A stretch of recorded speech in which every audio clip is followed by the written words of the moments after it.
All right, welcome flyers. Today's the first official video on YouTube. I will be going over servos. My name is FlyRat. Let's get in it. So, you want to learn how to wire a servo to your drone. Well, there's two ways to do it. There is the traditional way of putting your servo on your drone via the flight controller, utilizing a PWM output, which is a pulse width modulation output. Though that means that it's either a LED pad, a motor pad, or a PWM pad. They'll be listed as an M and then a number for motor. LED will be LED, and then PWM is PWM. Today, we will be wiring the servo on the receiver. Now, not many of you know this, but you can control servos on your receiver. Your receiver has your standard receiver UARTs or pads, and that's TX, RX, power, and ground right here. Your Crossfire receiver also has 4 additional pads, and those are channels 3, 4, 5, 6, going from bottom to top. 3, 4, 5, 6. Now you're wondering, why is it 3, 4, 5, 6? What happened to 1 and 2? Well, 1 and 2 are technically the TX and the RX pad, the 1 and 2. And then power and ground are just power and ground. There's not really a number associated with those. So we will be wiring the signal wire of the servo on channel 6. That's your top one. As you can see, I've already done it, but this is just to show you guys how. A few things before you actually start that you will need are the servo itself.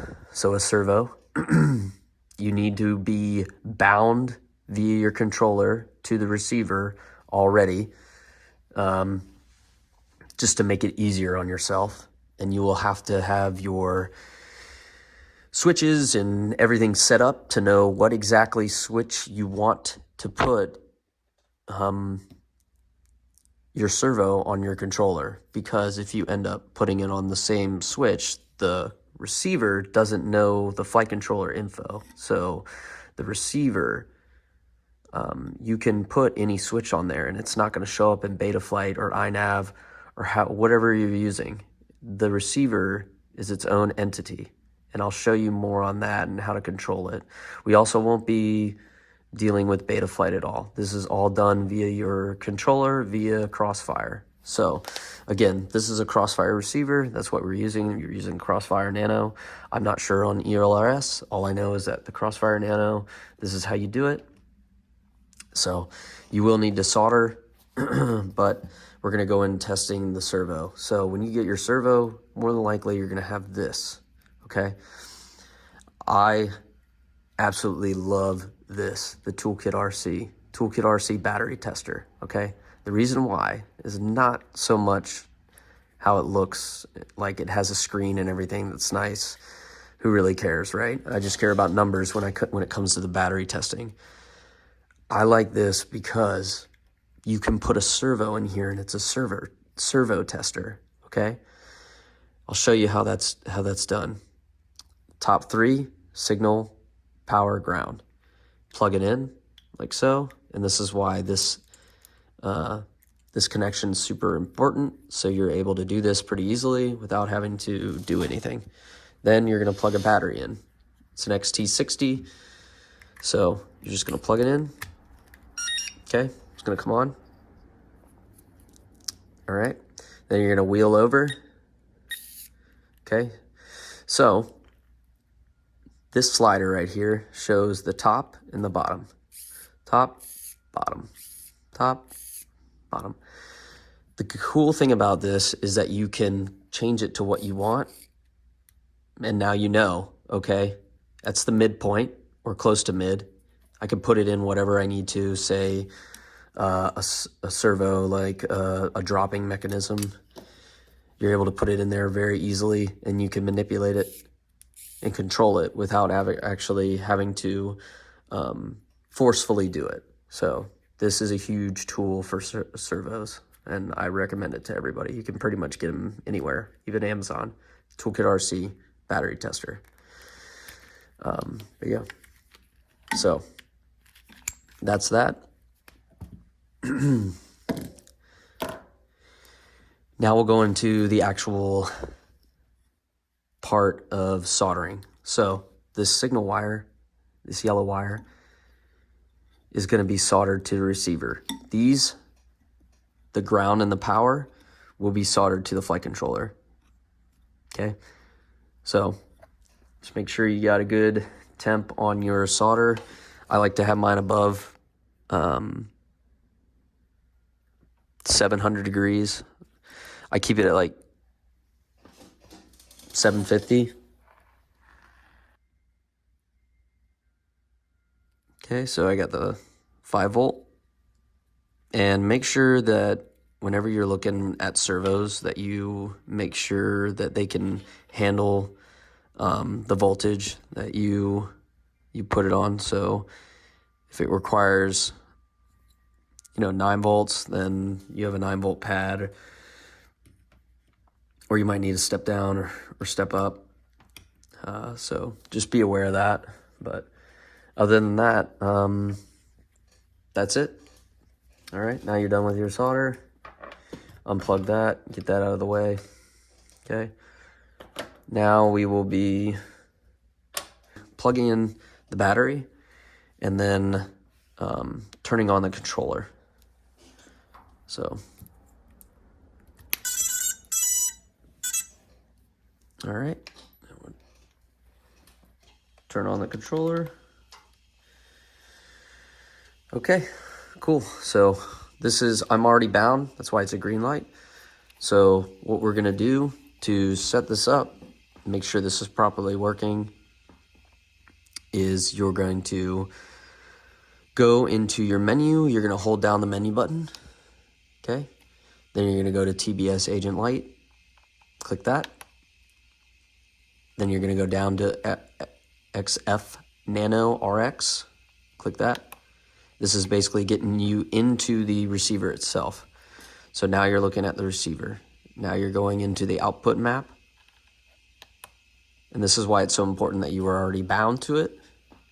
Okay, the output map shows you the numbered outputs. So on the diagram itself of a Crossfire Nano receiver, you'll see the channels, and which is why I called it channels earlier.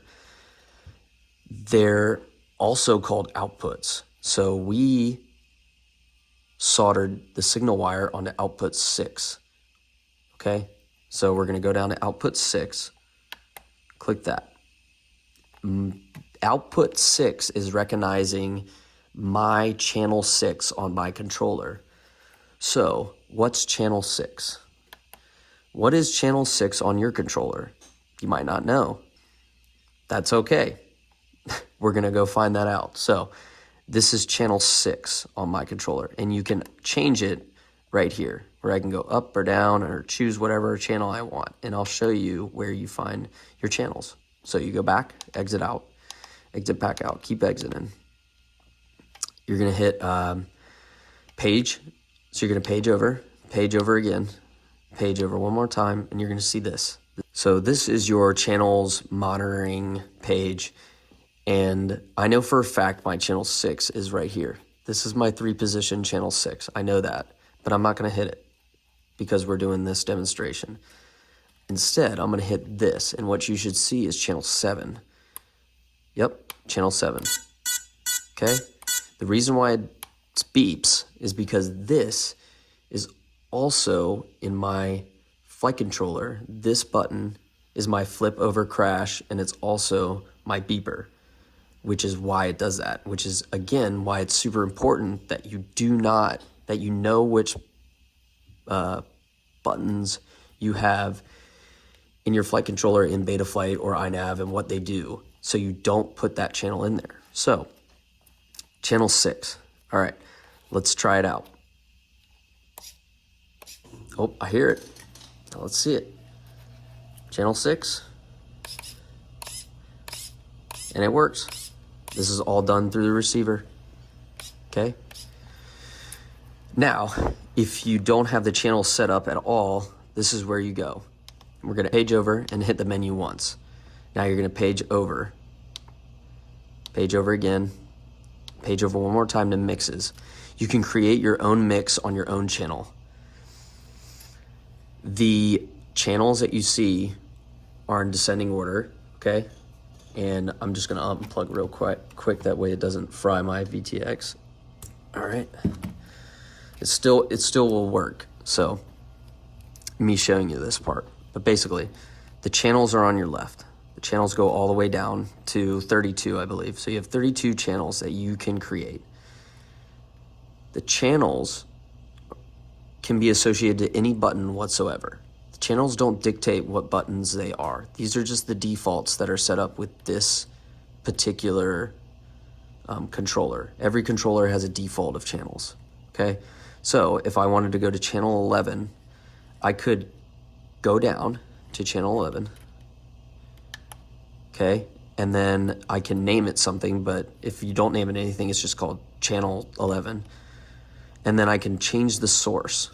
So this source, I can name whatever, I can find whatever button is what. So the way you figure that out is through your controller's directions. You basically see what SC, what SE, what SF, all that is, okay? And then you're able to select that, and then that's the button it uses for that channel. Okay, so if we back out, it's gonna show there. I don't want it, so I'm gonna delete it. But that's how you create a new channel. From there, if you wanted to, you can go back, okay? I'm gonna plug it back in.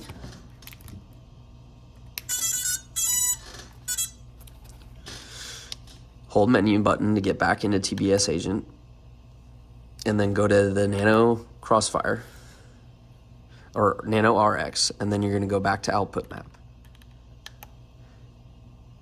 From the output map, now, whatever channel that you just made, you just select the channel.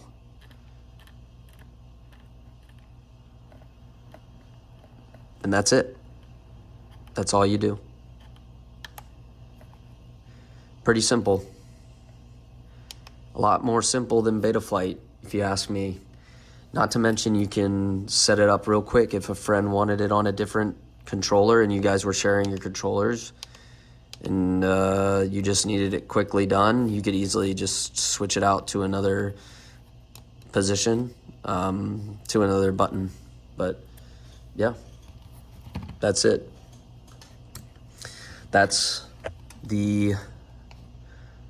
is how that you use a servo on a receiver, and specifically the Crossfire Nano receiver. I plan on making way more videos about educating people on FPVs and the uses of them, how to do certain things with them. But yeah, I appreciate it. This is Fly Rat saying, learn, build, fly, crash, repeat. See ya.